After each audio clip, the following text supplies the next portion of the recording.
오늘 강의는 여러분의 모든 관심과 초점이 특별히 더 필요한 강의 중 하나입니다.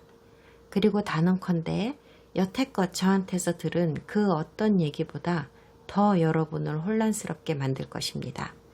하지만 이 강의를 듣고 나면 굉장한 것을 얻어가실 수 있을 겁니다. 오늘은 제가 진정 존경하는 분의 말을 인용함으로써 시작해 보려고 합니다. 신약복음의 신학은 이스라엘의 종교적 전통 안에서는 전혀 근본적인 혁신이라고 할 만한 것이 아니다. 실제로 신약의 사상들은 오랫동안 많은 이들에게 억압받아온 종교인 유대교 내에서 아주 오래전부터 존재하여 오던 유대인의 전통 안에 이미 다 있던 내용들이다. 이렇게 놀라운 시인을 한 사람은 지금도 여전히 살아계신 분으로 탈무드와 성경을 심층 연구한 위대한 학자인 다니엘 보야린이라는 분입니다. 솔직히 이런 시인을 하고 가슴에 새겨야 하는 사람들은 사실 정통 유대인이 아니라 우리 기독교의 지도자들과 교회 목회자들이어야 한다고 생각합니다. 그리스도께서 돌아가시고 난 후에 최초로 기독교인의 정체성을 가지고 초대 신자들이 되었던 사람들은 100% 히브리 종교를 가진 사람들이었습니다. 따라서 모든 히브리 뿌리 목사들이나 선생들 혹은 랍비들 그리고 저 자신이 온전히 히브리적 뿌리의 관점으로 믿음을 행하는 것을 보는 기독교인들은 이런 우리의 믿음을 급진적이라거나 이단이라고 말해서는 안 되는 게 맞습니다. 우리와 같은 이런 믿음을 가진 사람들은 보수적인 관점에서 기독교인의 믿음의 근원으로 돌아가고자 하는 사람들이기 때문입니다. 다른 말로 하면 초대교회 히브리인의 믿음으로 돌아가려는 사람들입니다. 다니엘 보야리는 신약 사상과 고대 이스라엘의 성경적 전통이 실제로 공통점이 아주 많다는 사실을 알고 있는 유대교가 그 사실을 드러내지 않으려고 의도적으로 감추어 왔다는 점을 담대히 지적하였습니다. 그리고 기독교도 유대교나 유대인들과는 어떤 면에서도 엮이고 싶어 하지 않는다는 이유로 그런 공통된 지식들을 억제하는 경향이 있다고 말하였습니다.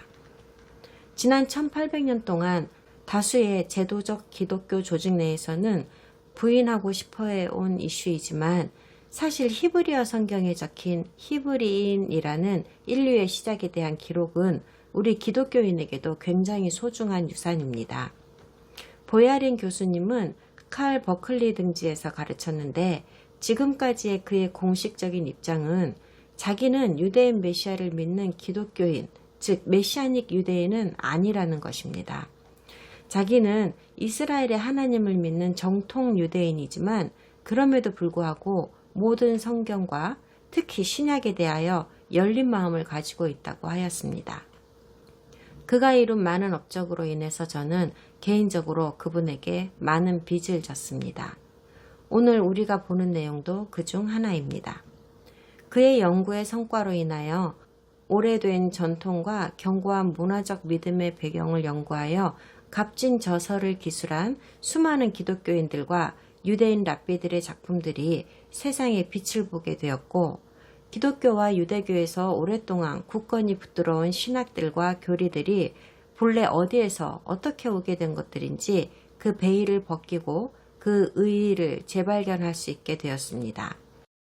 또한 그의 연구로 인하여 예수야야말로 하나님의 메시아라고 굳게 믿었던 초대교회 신자들은 사실 모두 본래 유대교에서 온 사람들이라는 것을 알게 되었으며 사도 바울의 지칠 줄 모르는 노력과 더불어 이들이 이방인 세상으로 뻗어나가 기독교를 전파하던 당시의 상황도 자세히 알 수 있게 되었습니다.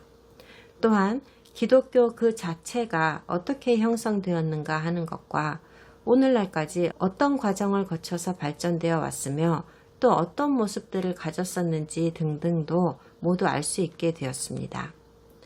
지난 시간에 우리는 기독교의 특정 원리들은 유대인으로부터 온 것들도 있지만 한편 유대교와는 상당히 다른 이방인 기독교만의 혁신적인 원리들도 있다는 이야기를 했었습니다. 하지만 우리가 혁신적이라고 생각했던 원리들도 사실 예수야께서 태어나시기도 훨씬 전에 이미 유대인들에게 존재하였던 개념들이었다는 사실도 알았습니다. 삼위일체나 메시아의 성육신 하심과 같은 신학적 개념들 있잖아요. 성육신이라 함은 다만 좋은 사람으로서의 예수야가 아닌 신으로서의 예수야를 일컫는 표현입니다. 이런 개념들은 오로지 기독교에만 있는 개념이라고 대다수가 동의해 왔었는데요. 이러한 개념들은 사실 하나님에 대한 신성 모독이며 유대인의 감정을 건드리는 것들이라고 비난받아 왔었거든요. 그런데 알고 보니 아주 오래전부터 이미 수세기 동안 유대교의 탈무드와 또 다른 유대교 기록문들에서 버젓이 발견되는 컨셉들이었던 겁니다. 신약 성경이 탄생하기 훨씬 이전부터 있던 것들이란 말이죠. 오늘 그런 다양한 신학들의 개념을 모두 다 살펴보지는 못할 테지만 그 중에 우리의 다니엘 강의와 가장 적합한 주제를 하나 살펴보고 가려고 합니다. 바로 인자, 사람의 아들이라는 컨셉입니다. 이 강의를 통하여 우리는 그동안 기독교의 근간이 되었고 기독교만의 새로운 발명품이라고 여겨왔던 수많은 기독교의 신학적 교리들과 원리들이 사실은 한때 주류 유대인들 사회에서 존재했었던 개념들이었다는 사실을 새롭게 알 수 있게 될 겁니다. 우리는 현재 다니엘 7장을 공부하고 있는데요. 그 안에 얼마나 대단한 게 들어있는지 한번 보자고 했었죠. 오늘 수업이 아마도 최고로 중요한 수업이 될 겁니다. 신약 성경이 과연 적힐 가치가 있었던 책인지, 또한 예수야께서 진짜 메시아가 맞는지 그런 것들조차도 오늘 강의를 통해서 결정할 수 있게 될 것이기 때문입니다. 너무 과장된 표현이라고 생각하실지도 모르겠지만 다니엘서가 정말로 허구의 책이라고 한다면 신약 성경의 많은 부분들은 신뢰할 수 없게 되어버립니다. 그렇기 때문에 이 강의를 통해서 여러 가지 증거를 확실히 보여드리려고 합니다. 일반적으로 현대 서방 기독교에서 다니엘서가 우리 믿음에 있어서 최고로 중요한 책으로 여겨지지 않는 이유는 아마도 다니엘서는 요한계시록과 연결되어서 주로 종말론만을 다루고 있는 책이라고 생각하기 때문일 겁니다. 기독교 목회자들이나 학자들, 선생들, 특히 소설가들은 느부갓네살의 동상이나 다니엘의 네 짐승, 그리고 작은 뿔이 신성 모독하는 말을 하는 장면들 같은 것들에만 흥미를 두고 다니엘서를 보아왔습니다. 그래서 결국 대부분의 교회 권력이나 일반 성도들은 이 책에는 이런 얘기들만 있다고 알고 있는 것이고요. 사람의 아들, 인자에 대해서 오늘 더욱 자세하게 공부하시게 될 건데요. 과연 다니엘서가 얼마나 진실되고 치명적으로 중요한 책인지를 여러분도 곧 알게 되실 겁니다. 그리고 현대 성경학자들이 주장하는 대로 이 책이 본래에 적혔다고 하는 것보다 300년이나 후에 쓰여진 아주 잘 만들어진 허구의 소설이라고 한다면 우리 복음에 얼마나 치명적인 상처를 입히게 될지도 곧 알게 될 겁니다. 그럼 시작하기 전에 먼저 7장 몇 구절을 읽어보도록 하겠습니다. 7장 9절부터 14절까지 읽을게요. 내가 보니 왕좌가 놓이고 옛적부터 항상 계신 이가 좌정하셨는데 그의 옷은 희기가 눈 같고 그의 머리털은 깨끗한 양의 털 같고 그의 보좌는 불꽃이요 그의 바퀴는 타오르는 불이며 불이 강처럼 흘러 그의 앞에서 나오며 그를 섬기는 자는 천천히요 그 앞에서 모여 선 자는 만만이며 심판을 베푸는데 책들이 펴놓였더라. 그때에 내가 작은 뿔이 말하는 큰 목소리로 말미암아 주목하여 보는 사이에 짐승이 죽임을 당하고 그의 시체가 상한 바 되어 타오르는 불에 던져졌으며 그 남은 짐승들은 그의 권세를 빼앗겼으나 그 생명은 보존되어 정한 시기가 이르기를 기다리게 되었더라. 내가 또 밤 환상 중에 보니 인자 같은 이가 하늘 구름을 타고 와서 옛적부터 항상 계신 이에게 나아가 그 앞으로 인도되매 그에게 권세와 영광과 나라를 주고 모든 백성과 나라들과 다른 언어를 말하는 모든 자들이 그를 섬기게 하였으니 그의 권세는 소멸되지 아니하는 영원한 권세요. 그의 나라는 멸망하지 아니할 것이니라. 지난 시간에 제가 사람의 아들, 인자라고 하는 신학적 개념은 구약성서 전체에 걸쳐서 점진적으로 서서히 발달해온 개념이라고 말씀드렸습니다. 처음에는 인류, 사람이라는 용어와 거의 구별을 할 수 없는 단어였습니다. 사람의 아들은 히브리어로는 벤 아담이라고 하며 성경에서는 이 단어가 그저 사람, 인류 이외에 다른 뜻으로는 쓰이지 않았었습니다. 시편에서 쓰이기 전까지는 말이죠. 그래서 사람의 아들, 인자가 다른 용례로 쓰인 시편 80편을 읽어드렸지요. 시편 80편에서는 벤 아담이 전형적인 사람이라는 의미 외에 무언가를 더 의미하는 것처럼 보였습니다. 그것이 무엇을 의미하는지는 이후 수백 년 동안이나 미스터리로 남아있게 되었습니다. 저는 사람의 아들이 무슨 의미인지 그 결론부터 말씀드리는 것이 효과적인 공부 방법이라고 생각했습니다. 결론은 이렇습니다. 사람의 아들, 인자라는 말의 의미는 사실 보이는 것과는 전혀 반대의 뜻이라고 생각하시면 됩니다. 신약 성경에서만 80번이나 그리스도께서 자기 자신을 그리고 그분의 제자들이 그리스도를 인자, 사람의 아들이라고 불렀습니다. 그리고 전형적인 기독교인들 역시 분명하게 눈에 보이는 그대로 그 의미를 받아들였습니다. 사람의 아들이란 그리스도의 인성을 말하는 것이라고요. 그러나 이러한 생각은 신약 성경에서 예수님의 성품을 말하는 또 다른 신학적 개념을 만들어내게 하였습니다. 아들 하나님이라는 개념입니다. 그런데 흥미롭게도 누군가를 하나님의 아들이라고 부르는 이런 컨셉은 그리스도께서 태어나시기 수백 년 전부터 이미 있었던 것이며 항상 그리스도만을 예언적으로 나타내는 표현은 아니었습니다. 오히려 어떤 사람을 신에 비유하여 그 사람의 품성을 신과 비슷하다고 할 때 쓰던 표현이었습니다. 그래서 제가 알려드리고 싶은 것은요. 성경에서 사람의 아들이라고 표현하는 것은 예수님의 신성을 말하는 것이지 그분의 인성을 말하는 것이 아니라는 것이고요. 그리고 하나님의 아들이라는 표현은 처음에는 하나님의 품성을 가진 것은 아니지만 하나님의 품성을 많이 닮은 인간을 의미하기 위하여 사용된 표현이었다는 사실입니다.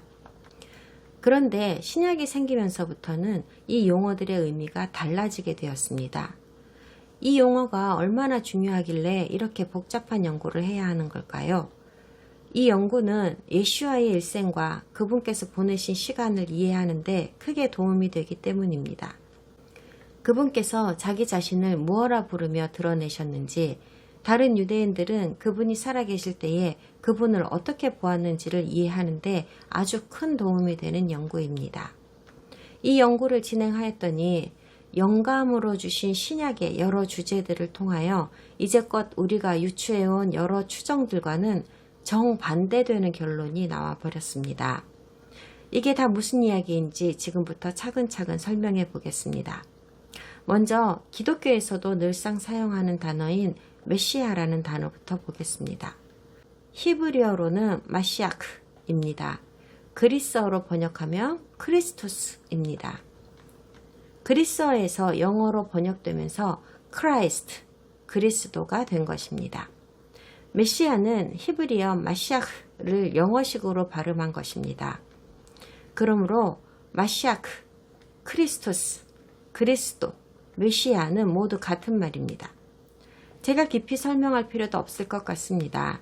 사도 요한이 이미 설명해 주었습니다. 그가 먼저 자기의 형제 시몬을 찾아 말하되 우리가 메시아를 만났다 하고, 메시아는 번역하면 그리스도라. 문제는 기독교인들은 성경에서 메시아라고 하면 그분의 신성을 먼저 생각하지만 사실 메시아에는 그런 의미가 전혀 들어있지 않다는 겁니다. 이스라엘의 모든 왕들은 메시아라고 불리웠습니다. 메시아는 원래 기름 부음 받은 자라는 뜻이기 때문입니다.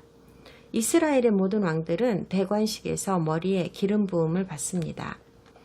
그럼 기름 부음은 누구에게 받습니까? 하나님께 받습니다. 이 사람은 하나님께 선택받고 구별받은 사람이기 때문입니다. 이스라엘의 왕은 하나님의 왕국을 다스리는 임무를 위하여 선택을 받은 사람입니다.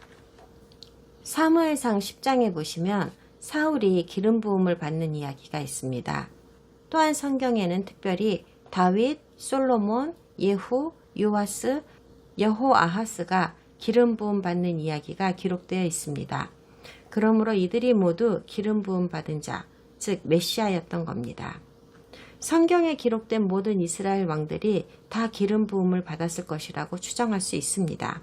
당연한 관습이었으니까요. 그러므로 성경에 나오는 이스라엘의 왕들은 모두 여호와의 기름 부음 받은 자라고 불리웁니다. 히브리어로는 예호베이 마시아흐라고 합니다. 이 개념은 이스라엘의 인간 왕과 이스라엘의 신 사이에 매우 밀접하고 친밀한 관계가 성립되어 있음을 알려주는 것이지만 이스라엘 왕들에게 신성이 부여되었다는 뜻을 전하려는 의도는 전혀 없습니다.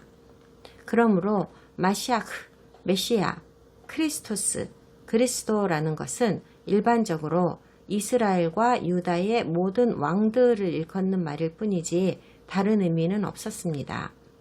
기름 붓는 과정을 통하여 하나님께서 이스라엘의 왕들을 본질적으로 그분의 아들로 입양하시는 거라고 고대 사람들은 믿었습니다. 물론 영적인 차원에서의 아들이 되는 것이지만 지극히 실제적인 방식으로 행해지는 거지요. 이 입양에 대한 예는 하나님께서 다윗 왕을 향하여 주신 말씀에서 볼 수 있습니다. 하나님을 위한 성전을 다윗이 아닌 그의 아들 솔로몬이 짓게 될 거라고 하신 말씀에 이 내용이 있습니다. 내게 이르시기를 네 아들 솔로몬 그가 내 전을 건축하고 내 열뜰을 만들리니 이는 내가 저를 택하여 내 아들을 삼고 나는 그 아비가 될 것임이라. 그러므로 이스라엘의 왕이 하나님의 입양된 아들이 되는 것, 즉 왕이 하나님의 아들이라고 하는 이 개념이 이 시점에 형성되었고 이 땅 위의 모든 인류를 대표하는 이스라엘의 왕과 전지전능하신 하나님과의 친밀한 관계를 나타내기 위하여 만들어진 표현이었습니다. 왕은 신이 아닙니다. 그는 하나님이 아닙니다. 하지만 그는 하나님에 의해 특별한 지혜와 통찰력을 부여받고 하나님으로부터 보호를 받습니다. 하나님과 이스라엘 왕 사이에 형성된 양부 양자 관계는 일반적으로 모든 이스라엘 왕들과 유다 왕들에게 적용되었습니다. 그리고 또 한 가지 이해하셔야 하는 것은 하나님께서 이스라엘 왕들과 양부 양자의 관계를 맺으셨다고는 해도 하나님은 이스라엘의 영원한 왕권을 다윗 왕의 아들 솔로몬에게만 주셨다는 것입니다. 그 말은 다윗의 후손들만이 영원히 왕권을 이어간다는 말이죠. 이것은 하나님께서 다윗에게 주신 영원하고 견고한 약속이었습니다. 신성한 이 약속은 일반적으로 유대인 전체에게 주신 약속이라고 할 수 있습니다. 그리고 이와 관련된 말씀은 성경의 여기저기에서 찾아볼 수 있습니다. 그중 눈에 띄는 말씀이 사무엘하 7장에 있습니다. 네 수한이 차서 내 조상들과 함께 잘 때에 내가 네 몸에서 날 자식을 네 뒤에 세워 그 나라를 견고케 하리라. 저는 내 이름을 위하여 집을 건축할 것이요 나는 그 나라 위를 영원히 견고케 하리라. 나는 그 아비가 되고 그는 내 아들이 되리니 저가 만일 죄를 범하면 내가 사람 막대기와 인생 채찍으로 징계하려니와. 하나님께서 특별히 다윗의 아들 중에서 위를 잇도록 선택한 사람은 솔로몬이었으며 하나님께서 말씀하신 대로 모든 이스라엘과 유다의 왕들이 솔로몬으로부터 나왔습니다.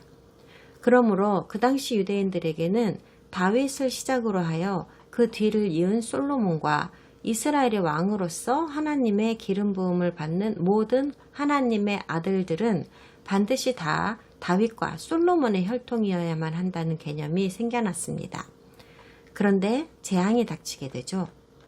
솔로몬 왕이 죽고 3세기가 지난 무렵에 바벨론 왕 느부갓네살이 유다를 정복하면서 느부갓네살은 유다의 왕과 함께 공동 통치를 하려고 하였습니다. 그래서 그가 세운 왕이 시드기야 왕이었습니다. 그런데 시드기야가 배신을 때리죠. 결국 시드기야는 잡히고 그의 아들은 죽임을 당하고 본인도 눈이 멀고 맙니다. 그 일로 예루살렘 성전은 파괴되고 유다 백성들은 바빌론으로 유배를 가게 됩니다.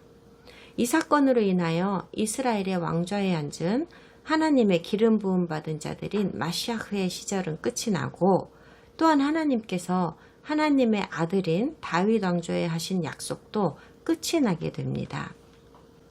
게다가요, 잘 들으세요. 이건 잘 모르시더라고요. 유대인이 유배 생활에서 다시 유다로 돌아온 후에도 그들을 통치할 만한 다윗 왕의 후손은 등장하지 않았습니다. 사람들은 하나님께 용서와 은혜를 구하는 기도를 드렸고, 어떻게 해서든지 다윗 왕과의 누군가가 나타나 그들을 통치하는 기적이 일어나기를 바랐습니다. 그러나 그들이 기대했던 것은 이전에 유다를 다스렸던 왕들과 같이 다윗 혈통에서 나온 진짜 인간인 다윗의 아들이었습니다. 그리고 또 이해하셔야 할 것이 있는데요. 다윗 왕가의 자손임을 공식적으로 증명하면서 왕이 될 만한 사람이 아무도 없었기 때문에 그들에게는 하나님의 기적적인 능력이 절실히 필요한 상황이었다는 것입니다. 그리고 이스라엘 왕국도 사라졌고 유다 왕국도 사라졌고 약속의 땅마저도 외국인에게 빼앗긴 상태였기 때문에 어떤 새로운 다윗 왕이 뿅 하고 나타나서 옛날에 모세가 그랬던 것처럼 그들을 구원하여 주는 그런 메시아에 대한 개념이 유대인들 사이에서 줄줄이 등장하기 시작합니다. 이러한 현상은 곧 하나님께서 세우신 구원의 계획의 다음 단계를 구축하게 만들었습니다. 그러니 기억하세요. 유다가 바빌론으로 망명을 간 이후부터 1948년에 이스라엘이 고토로 돌아오기까지 유대인들은 외국인에 의해 통치되었었습니다. 그들이 바빌론에서부터 고토로 돌아오기는 했지만 그들에게 있는 것은 원래 있던 이스라엘이라는 그 이름뿐이었고 그들은 여전히 외국인에 의해 다스려지고 있었습니다. 제가 여러 가지 지식을 여러분께 전달하여 드렸는데요. 유대인들이 이런 시각을 가지고 신약의 말씀을 썼다고 하는 기본 지식을 가지고 신약 성경을 읽게 되면 우리에게 어떤 변화가 생기는지 예를 들어 설명하겠습니다. 신약 성경에 마가복음을 시작하는 구절을 대부분 이렇게 번역하고 있습니다. 하나님의 아들 예수 그리스도 복음의 시작이라. 하나님의 아들이라고 쓴 이유는 이분이 그토록 기다리던 다윗 왕의 후손이라는 의미를 내포하기 위함입니다. 예수와의 신성을 나타내는 표현이 아니라는 말입니다. 마가가 예수와를 신이라고 생각해서 이렇게 적은 것이 아니라는 말이죠. 하나님의 아들이라는 용어는 오래전에 설립되어진 메시아, 곧 그리스도라는 용어와도 같은 말이고 유대인들은 이 단어의 의미를 잘 알고 있었습니다. 유대인들은 그저 히브리인들 중 아무나 왕이 되기를 기다린 것이 아니라 오로지 다윗의 후손이 다시 한번 왕이 되기를 염원하였습니다. 그런 이유로 이 용어를 사용한 것이었습니다. 그러므로 마가는 자기 문화 안에서 오랫동안 접해온 매우 익숙한 표현을 사용하여 유대인 독자들에게 이분을 설명하고자 한 것입니다. 나사렛 예수님이 바로 그 이스라엘의 기름 부음 받은 왕임을 설명하기 위하여 하나님의 아들이라는 표현을 썼고 그분이 바로 다윗 왕에게서 오신 분이라는 것을 강조하였습니다. 마가는 입으로 시인하여 구원을 얻었습니다.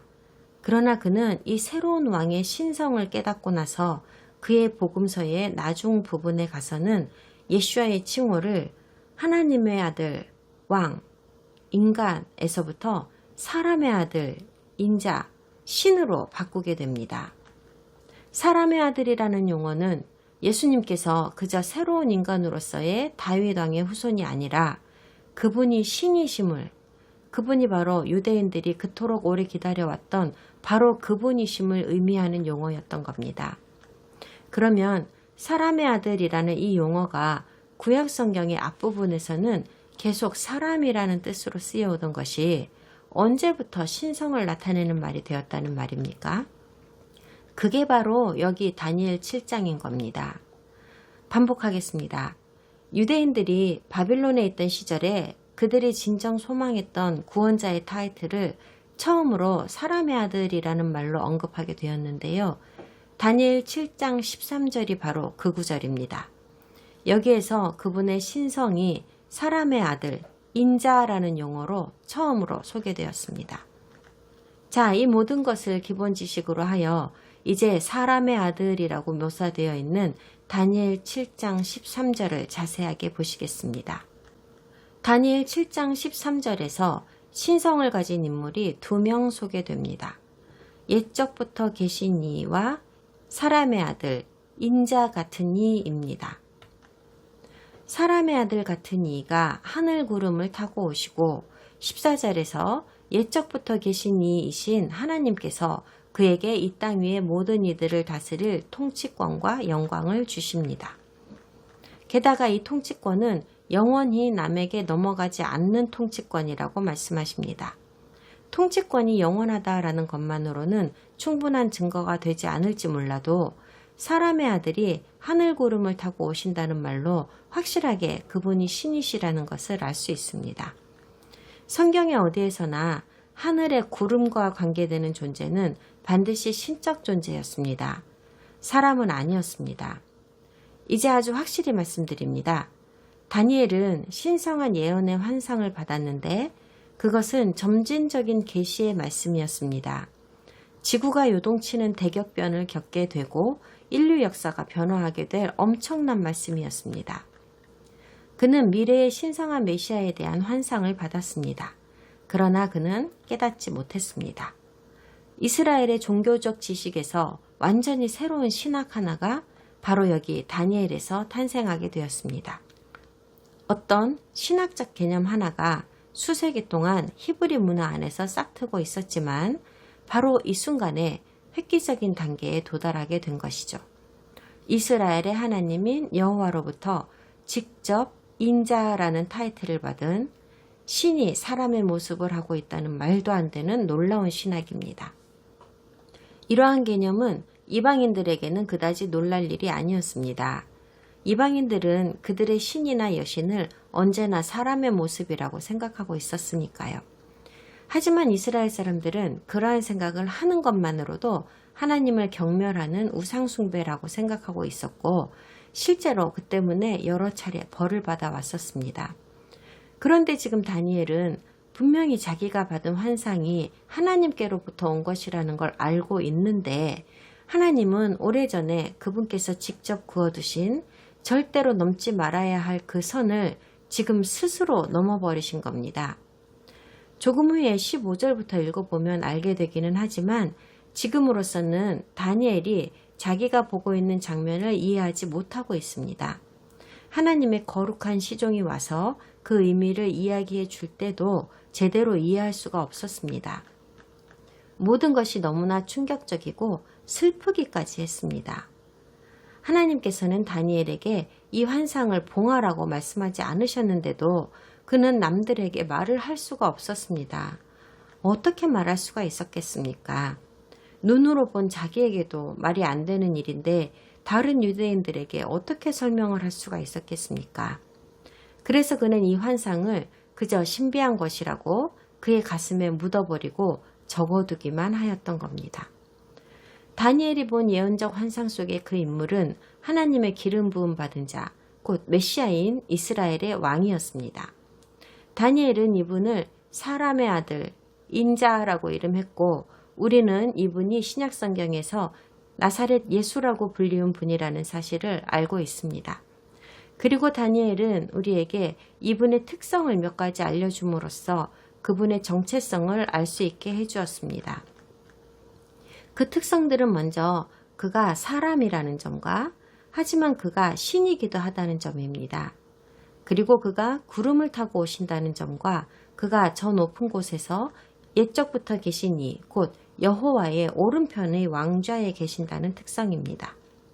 그분은 이 지구상의 모든 사람들을 통치할 권세를 받았다고 합니다. 그 말은 온 세상의 이방인들과 또한 히브리인들 모두 다가 그분의 통치권 아래에 있다는 말입니다. 다니엘 7장에 나와 있는 사람의 아들이 가진 이 특성들은 모두 우리 주 예수 그리스도께서 가지신 특성들입니다. 우리가 주의해서 보아야 할 표현은 바로 다니엘이 사람의 아들을 인자 같은 분이라고 한 부분입니다. 이 장의 앞부분에서 우리는 4마리의 짐승의 환상을 다니엘이 사자 같은, 곰 같은, 표범 같은이라고 표현하였던 것에 대해 공부했습니다. 그가 본 환상의 짐승들은 나열된 들짐승들과 비슷한 특성들을 가지고는 있지만 완전히 그 짐승들과 똑같지는 않기 때문에 무엇 같은이라는 표현을 썼다고 했죠. 그러므로 다니엘이 인자 같은 분이라고 표현한 것도 역시나 그것과 같은 맥락에서 생각해야 합니다. 그렇지만 이분은 사람과 비슷하기는 하지만 완전히 사람이라고는 할 수 없다는 거죠. 다니엘의 마음속에서 인자 같은 분이라고 생각했다는 것은 이분이 인자, 곧 사람과 닮았다고 생각해서였습니다. 하지만 이분은 사람과 비슷하기는 하지만 완전히 사람이라고는 할 수 없다는 거죠. 사자 같은, 곰 같은, 표범 같은 그 짐승들의 경우와 마찬가지로요. 이분이 진짜 사람이라고 여겨지지 않은 이유는 이분의 신성 때문입니다. 이분의 영원성 때문입니다. 너무나도 완벽한 순결성 때문입니다. 이분이 하늘에서 이스라엘의 하나님 옆에 보좌에 앉아 계셨기 때문입니다. 실로 놀랍습니다.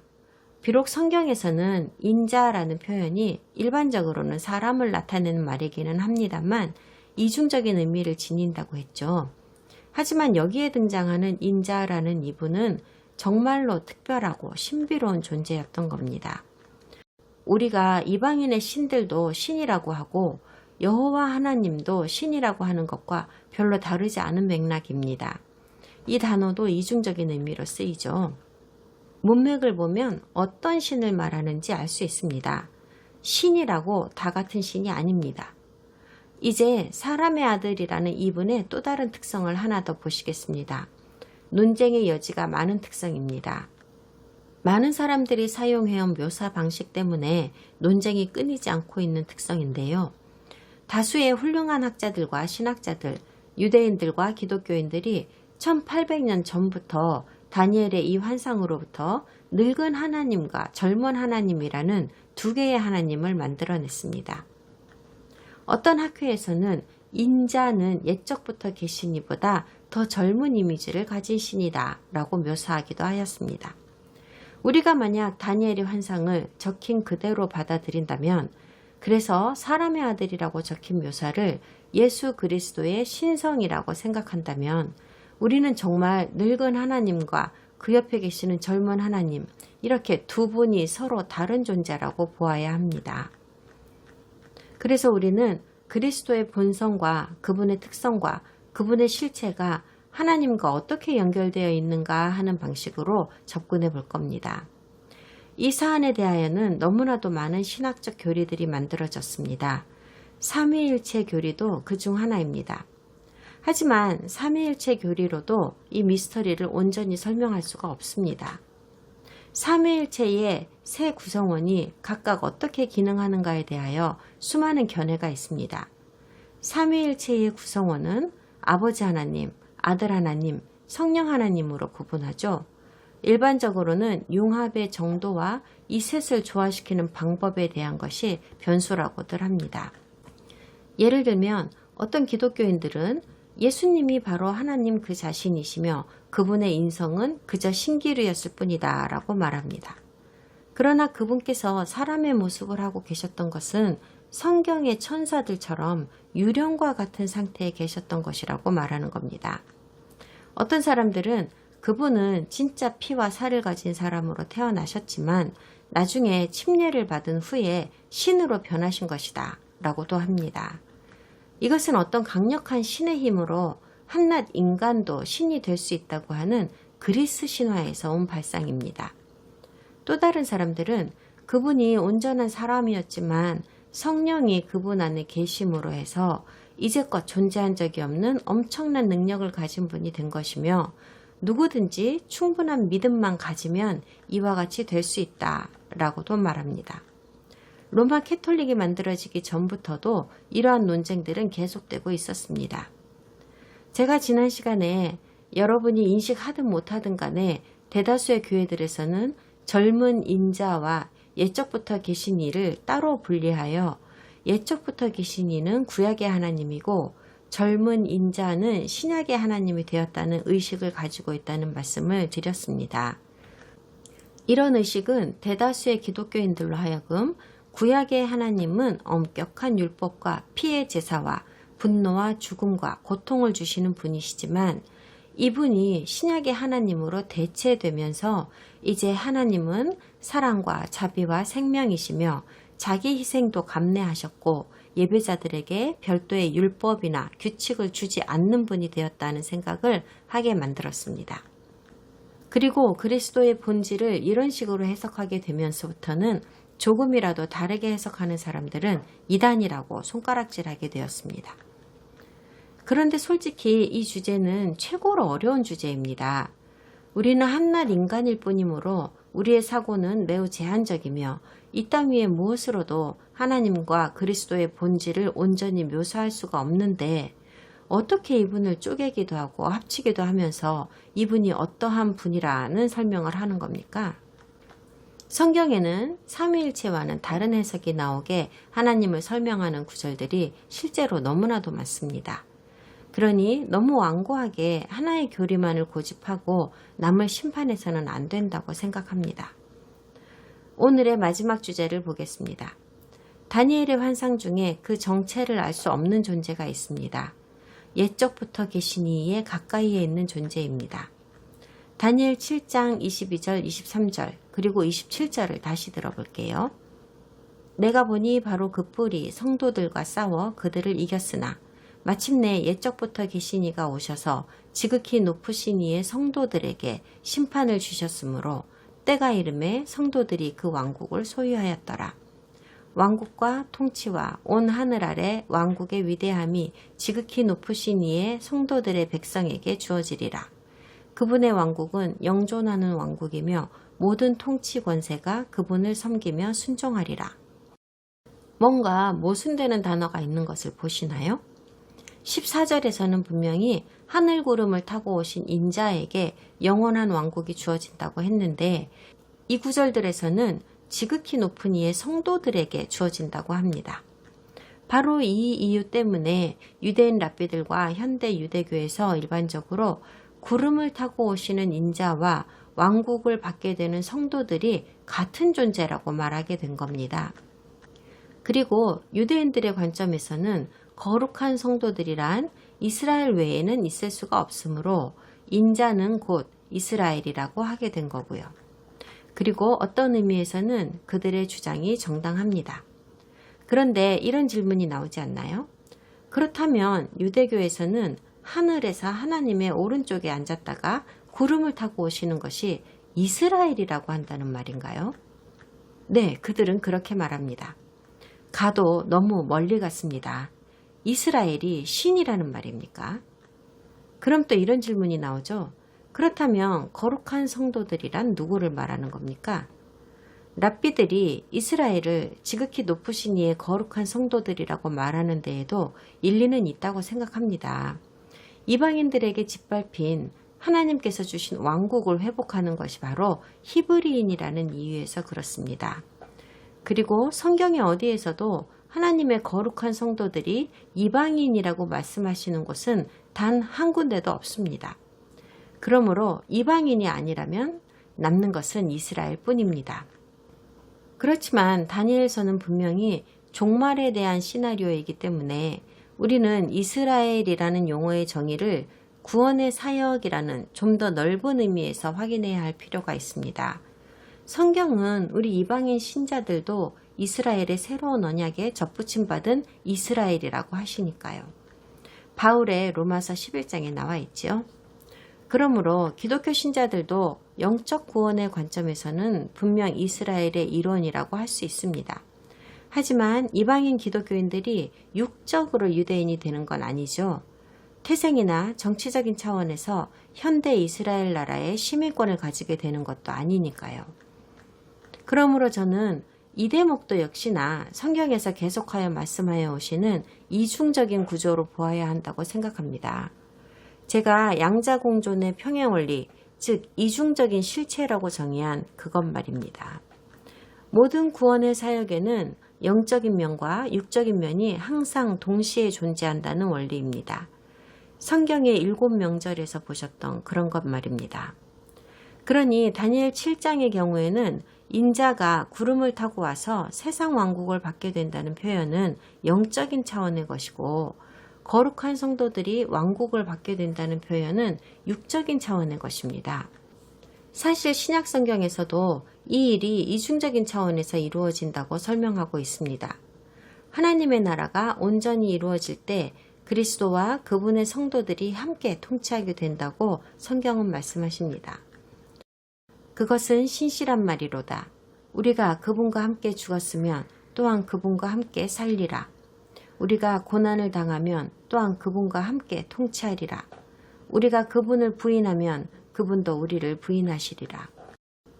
이기고 나의 행위를 끝까지 지키는 자에게는 내가 민족들을 다스릴 권능을 주리니 그가 철장으로 그들을 다스리며 토기장의 그릇같이 부수어 산산조각 내리라. 이것은 곧 내가 내 아버지에게서 받은 것과 같으니라. 성도들이 세상을 판단할 것을 너희가 알지 못하느냐? 세상도 너희에게 판단을 받겠거든 너희가 가장 작은 문제들을 판단하는 것도 감당하지 못하느냐? 우리가 천사들을 판단할 것을 너희가 알지 못하느냐? 하물며 이 세상 삶에 속한 일들은 얼마나 더 많이 판단하겠느냐? 다니엘은 신약 성경의 이 가르침에 대한 환상을 받은 것이었습니다. 그렇지만 우리라고 해서 구속의 역사와 관련하여 다니엘의 시대에 그가 받았던 단서보다 더 많은 정보를 갖고 있는 건 아닙니다. 다음 시간에도 7장을 계속하겠습니다.